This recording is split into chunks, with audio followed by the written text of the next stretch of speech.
Hi, and congratulations on your 2019 Nissan Rogue S. This is a great vehicle. It's going to be a ton of fun to drive and has all the features in it that you were looking for. I know we covered a lot during the delivery, so hopefully this video will help refresh your memory on everything that's in your new vehicle. And if you still have any questions at the end of this video, please don't hesitate to get in touch with me. You can call, text, email, or stop in the dealership at O'Regan's Nissan on Baker Drive, and I'm more than happy to answer anything that I can for you. Let's go back over everything and have a look at what you've got. Our display here is a beautiful 7-inch touchscreen display. We've got Apple CarPlay and Android Auto available on this. To use those, you're going to have to tether in with the cord through the USB port down below. With that, if you have an Apple phone, all you got to do is connect the phone and everything's going to launch. If you have an Android phone, you do need to go through and download the Android Auto app before you can do anything. Now, to pair up a phone, we're going to hit Settings, we're going to go to Connections, and we're simply going to hit Add New. From there, you're going to want to go in on your phone to the settings and to the Bluetooth settings. You're going to look for one that says My Rogue, and you're going to add that. You're just going to follow the voice prompts. Everything will take you through.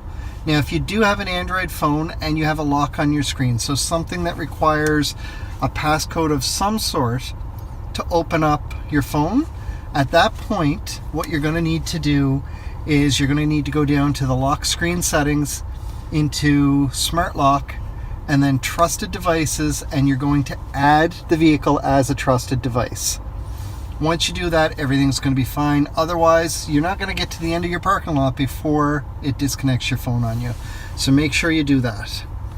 So we're going to come back out of here. We have our radio settings right here. Satellite radio is on, which as you can see is there. It's free for the first 3 months. After that, if you don't want it, it just stops. Otherwise, just give them a call and they'll give you everything that you need. And all you got to do is go to channel 1, which is our preview channel for satellite radio. And right there on channel 1 is the toll-free number that you can give them a call. So you've got AM, FM, satellite, Bluetooth, USB, and if I hit the source button, I see everything there. So we've got CD, USB, AM, FM, satellite, Bluetooth, auxiliary, and then once you've connected a phone, Apple CarPlay and Android Auto become an option as well. Our audio button over here will take you back to this screen. The menu button will take you to the main menu where you can custom preset this as to what widgets are going to show up just based on this here. So you simply go in there and you can pick and choose what's going to be there. To set your clock, again, you go into Settings, and then we're going to hit Clock, and then we're going to set clock manually. Now, I've got the date, the time, the day, hours and minutes, AM, PM. You just use the pluses and minuses. It's very simple to set that up. Our climate control is right here. It's pretty standard. So I've got my fan right here, my temperature dial over here, and then this will choose where my air is going to go. My rear defrost is going to activate my heated side mirrors as well. And then down below here, we've got our heated seats. Now we have a USB port up here. This USB port will charge a device, but it will also interact with the system. If you strictly want to charge a device, or somebody in the back wants to charge, there is one in the center console here, which is charging only. And then if you want to feed it out through the back, you just feed it through one of these 2 spots here so it doesn't pinch the cord. Next up, we're going to have a look at your steering wheel and the controls that are mounted on that. On the right side of our steering wheel here, we've got our Bluetooth hands-free. So this button here will answer a call or hang up. Our button right here is going to allow you to make an outgoing call or to access your phone simply by pressing and holding for 2 seconds. This button here is a dial, which if I press it, turns on my cruise control. From there, I can set, resume, cancel, increase speed or decrease speed using this here. It's pretty standard for cruise control. On the right side of my steering wheel, I've got my volume for my radio. These 2 buttons here, those buttons are going to go through the presets on my radio. So when I look over at my radio, I'm on preset 1. If I hit this right arrow, I go to preset 2 and 3 and so on, and the left arrow will take me back the other way. So if I'm on FM or satellite, these will go through my presets. If I'm streaming through Bluetooth, USB, or CD, they will skip tracks. My OK button with the arrows around it is for my driver assist display screen up here. So right now I'm on a trip odometer. This screen shows me just what my trip odometer is here, and I've got trip 1 and trip 2. So if I press the up arrow, I get to trip 2. Press it again and I go back to trip 1. The next screen over is my fuel economy, and again, I'm on number 1. So if I change this to number 2 and then go back to the trip odometer, I'm now on trip 2. So when you change one of those two screens, it changes both of them.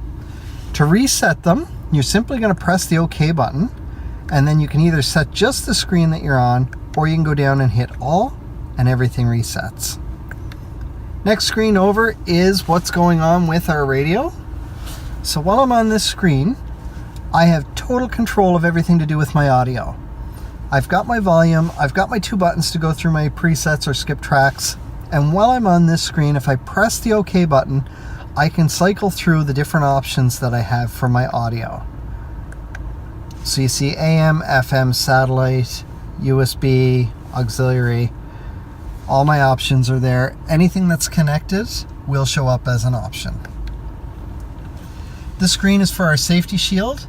So what we're referring to here is the automatic emergency braking in the front, which if you're driving along and the vehicle in front of you suddenly piles on the brakes, what's going to happen is inside the road that you're in, it's going to beep at you as you're closing that gap really fast, and the gas pedal will push back against your foot a little bit.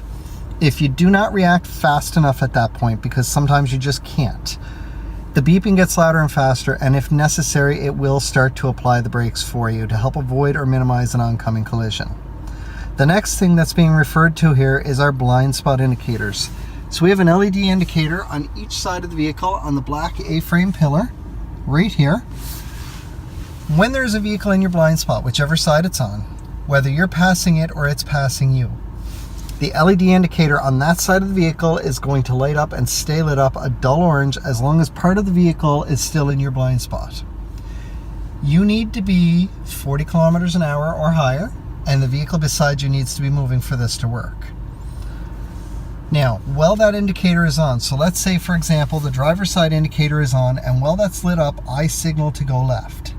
This indicator is going to start flashing, and it's going to beep 3 times inside the cabin of the Rogue here to let me know I do have a vehicle over there in my blind spot.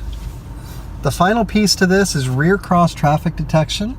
So with rear cross traffic detection, if you're backing out of a spot and there is movement behind you coming towards you from within 2 car lengths on either side of you, inside the vehicle it will beep at you, and whichever side the movement is coming from, your blind spot indicator on that side is going to be flashing. This screen will give you visual cues for all of this stuff, but we often find that you're going to be more focused on what's going on around you than you are on the screen. This screen is going to give you your individual tire pressure once you start driving, so each wheel will populate individually and show you what the exact pressure of each wheel is. From there, if you get a low tire, it's going to pop up and tell you low tire pressure. It'll tell you the exact pressure of the tire that you've got. Once you go to the gas station to start putting some air in, simply start putting air in the tire that it says needs it. When it gets to the right pressure, your horn is going to beep to tell you to stop. If you were to continue putting air in, or for some reason went to the wrong tire, when you hit the upper limit, the horn will beep 3 times in a row. Please stop putting air in at that point. You risk ruining your tire otherwise, but if you do hit that upper limit, do it to your other 3 tires as well. That way the pressure is the same in all 4 tires and you get even tread wear. Our second last screen here is for our warnings, so I'm going to go back 1 screen and generate a warning. So if I open my door a little bit, it tells me I've got a door that's open. I can now press the OK button and clear off the warning. But I still have a yellow triangle with an exclamation mark here that stays there. That's still telling me my warning is still there. So if I'm on a long trip and I get a warning, and later on as I'm coming to a stop, I want to know what that warning was for, I can go back to the warning screen and it tells me warning 1 of 1. I have a door that's not fully open. If I had a door that wasn't fully shut and low wiper fluid, it would tell me warning 1 of 2, and I could use the up or down arrows to scroll through the different ones. To clear the warning, simply correct the issue. Everything goes away on its own. Our last screen over is our settings. Now I have changed 3 settings in here. We do encourage customers to play with settings. Don't worry about messing anything up because the very bottom option down here says factory reset. Now, as I mentioned, I have changed 3 settings on this vehicle. The first one is in the vehicle settings. I have gone in and then I've gone down to locking and auto door unlock. By default, Nissan vehicles will automatically unlock the vehicle when you turn it off. I have changed this vehicle so that the moment you shift into park, it will unlock the vehicle for you. The other 2 things that I have done are on the wipers. Oh. So in vehicle settings, under wipers, I've made sure these top 2 boxes are ticked off, which they were not by default. Speed dependent means that when your wipers are on intermittent, they will be speed dependent. So as you go from residential driving to highway driving, the time lapse in between when it would make a pass on your windshield is going to get smaller. Reverse link works with your back wiper.